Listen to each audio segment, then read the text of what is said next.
The truth about fear of failure isn't that you're afraid of losing money, missing a deadline, or messing up a presentation. That's the surface level. The real, soul-crushing fear is the belief that if you fail, it will reveal something fundamental about who you are.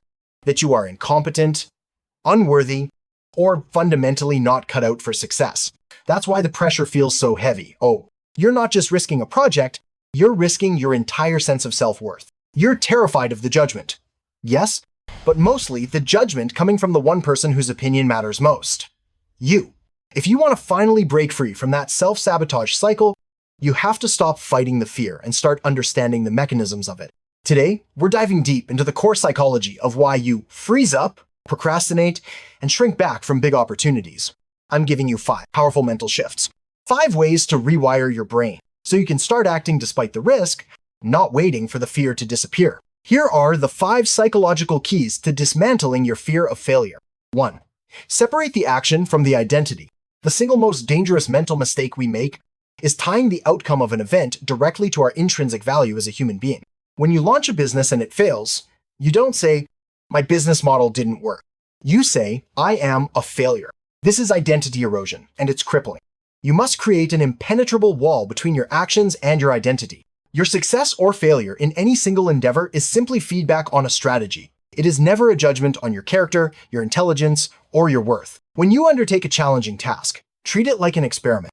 If the experiment yields unexpected results, you haven't failed. You've merely gathered data. The moment you internalize that, you are a learner, not a performer. The stakes drop dramatically. Do it. Recognize perfectionism as fear in disguise. So many of us cloak our fear of failure in the respectable costume of perfectionism. We tell ourselves, "I can't start this yet because it's not perfect," or "I need 3 more months of preparation." The truth is, perfectionism isn't about striving for excellence. It's a defensive mechanism against potential criticism.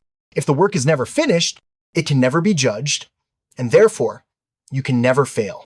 But waiting for the perfect moment or the perfect execution is just glorified procrastination. What you need is momentum, not perfection. Adopt the mantra, done is better than perfect. Launch, test, and adjust. You learn 10 times more from a messy launch that gets feedback than from a perfect plan that never sees the light of day. 3. Embrace provisional effort.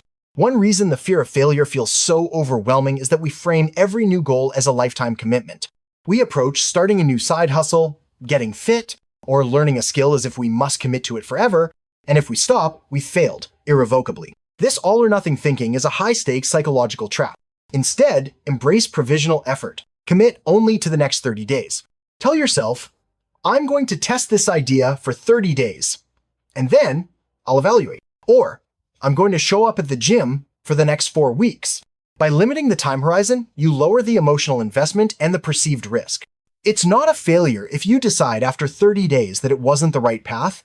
It's simply the successful conclusion of a short-term experiment. 4. Quantify the catastrophe. Fear is inherently vague. It thrives in the shadows of what if. When we allow ourselves to catastrophize, our brain often jumps to imaginary scenarios that are wildly disconnected from reality, like losing our home, ending up alone, or being publicly shamed for eternity. To defeat this, you have to force clarity.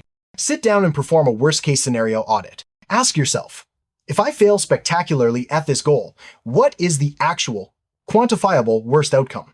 Will I lose money? How much? Will I disappoint people? Who exactly?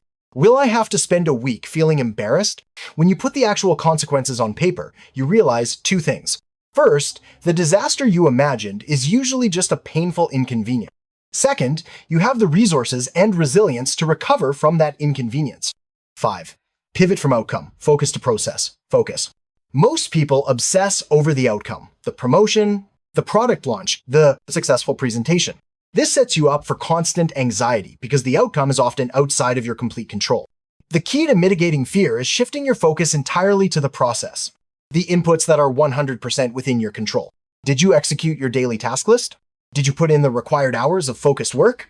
Did you show up when you said you would? When you prioritize the daily process and celebrate showing up consistently, failure becomes impossible because the only metric that matters is whether you followed your plan.